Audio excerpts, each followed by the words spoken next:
नमस्कार दोस्तों, स्वागत है आपका अपने YouTube चैनल FM ज्ञान पे, जहां पर हमारा financial and money related video पे बात करते हैं।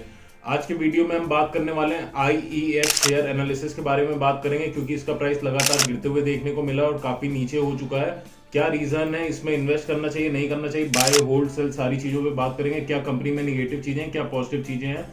साथ ही साथ अब से हम अपने चैनल पे हर दूसरे दिन पे नया वीडियो लाते रहेंगे, जिसमें हम कहां कहां पर इन्वेस्ट कर चुके हैं, कहां पर आपको इन्वेस्ट करना चाहिए।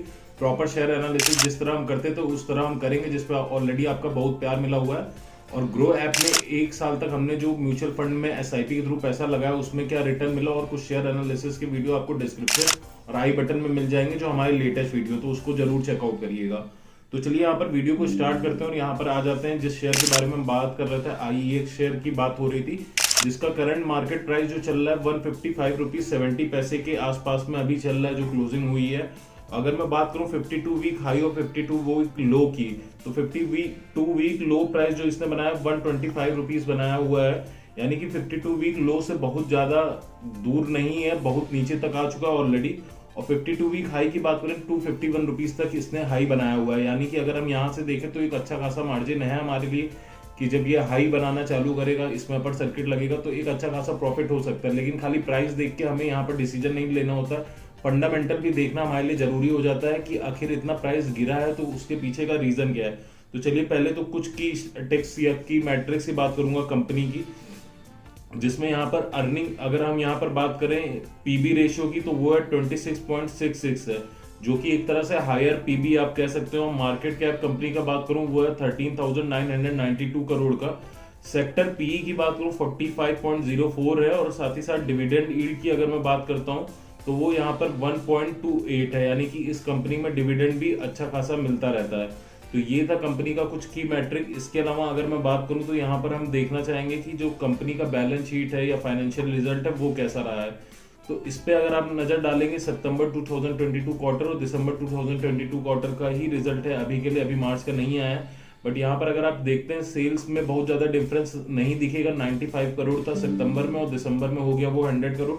ऐसे ही प्रॉफिट में अगर मैं बात करूं तो सितंबर में था 70 करोड़ और नेट प्रॉफिट जो दिख के आ रहा है 71 करोड़ का था दिसंबर में, यानी कि प्रॉफिट अभी कंपनी में बहुत ज्यादा नहीं है। इवन अगर मैं बात करूं थोड़ा बहुत कंपनी लॉस में भी है।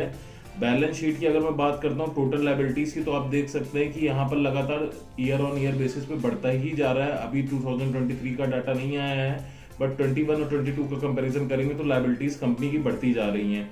साथ ही साथ अगर मैं कैश फ्लो की बात करता हूँ तो वो थोड़ा सा कंपनी के पास है, लेकिन इतना ज्यादा नहीं है। अगर हम कंपैरिजन करें लायबिलिटीज के हिसाब से, तो वो कहीं ना कहीं आगे चल के कंपनी के लिए दिक्कत हो सकती है, क्योंकि सेल्स भी डाउन हो रही है, कहीं ना कहीं प्रॉफिट भी डाउन हो रहा है, और यहाँ पर लायबिलिटी तो इंक्रीज है लेकिन कैश फ्लो उतना नहीं है कंपनी के पास।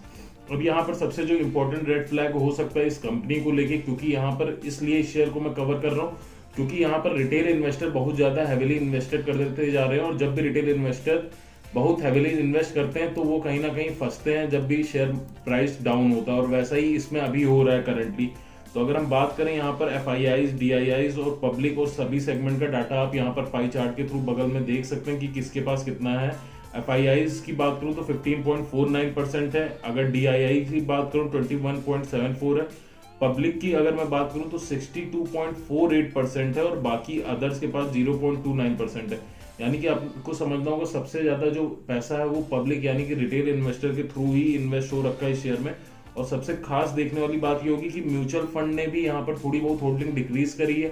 हालांकि म्यूचुअल फंड ने बहुत ज्यादा डिक्रीज नहीं करी, क्योंकि लास्ट कुछ क्वार्टर्स में उन्होंने बाय भी करा था, तो उतना कंपैरिजन में डिक्रीज नहीं दिखेगा। लेकिन FIIs ने काफी मात्रा में यहाँ पर अपनी होल्डिंग को पिछले कुछ क्वार्टर में बेची है। तो अब समझने वाली बात यह है कि FII बेच रही, म्यूचुअल फंड ने भी थोड़ा बहुत बेचा हुआ है, तो ये सारा इन्वेस्ट कौन कर रहा है, तो ये सारा रिटेल इन्वेस्टर इन्वेस्ट कर रहे हैं। तो यहाँ पर कहीं ना कहीं जब FII स्ट्रॉन्ग हैंड है, म्यूचुअल फंड स्ट्रॉन्ग हैंड है, अगर ये कंपनी से एग्जिट ले रहे हैं किसी भी रीजन से, तो रिटेल इन्वेस्टर को बिना प्रॉपर एनालिसिस के नहीं एंटर करना चाहिए, क्योंकि वो कहीं ना कहीं दिक्कत हो सकता है। और ऐसे स्टॉक में तभी आप एंटर करें जब आप लॉन्ग टाइम तक होल्ड कर सकते हैं, ताकि स्टॉक रीगेन कर सके और उस रैली का आप फायदा उठा सकें। और साथ ही साथ उतना ही पैसा लगाना चाहिए जिसका अगर वो डूब जाए तो भी आपको कोई दुख ना हो। इसके अलावा कुछ एक छोटी से पॉइंट की बात करना चाहूंगा जो कि प्राइस के अकॉर्डिंग है। अगर आप एंट्री करना चाहते हो तो यहाँ पर अभी आपके लिए सेफ जोन नहीं है। सेफ जोन मैं कहना चाहूंगा 170 से लेके 180 तक हो सकता है कि जब उस रेंज में आ जाए उसके बाद आप लेंगे तो कहीं ना कहीं वहां से ये अपर सर्किट अगर उस रेंज पे आके सस्टेन हो जाता है तो वहां से इसमें अपर सर्किट देखने को मिलेगा और काफी अच्छा प्राइस ग्रोथ देखने को मिल सकता है अगले कुछ महीनों के अंदर। लेकिन 170 टू 180 तक का टारगेट अभी कुछ दिनों तक अचीव होता हुआ नहीं दिख रहा है, बल्कि यहाँ पर डाउनफॉल आ सकता है। अगर डाउन होता है तो ये जो 52 वीक लो है वहां तक भी जा सकता है। अगर यहाँ पर हम कहते हैं 142 से लेके 145 तक के रेंज को अगर नहीं संभालता है तो और डाउन जा सकता है। तो ऐसे टाइम पे एंट्री ना करें, लेकिन हाँ जिन्होंने ऑलरेडी बाय करके रखा है उनको मैं यहाँ पर होल्ड करने की सलाह दूंगा। इसके अलावा अगर आपकी कोई क्वेरी है तो कमेंट करके जरूर बताइएगा। Thank you.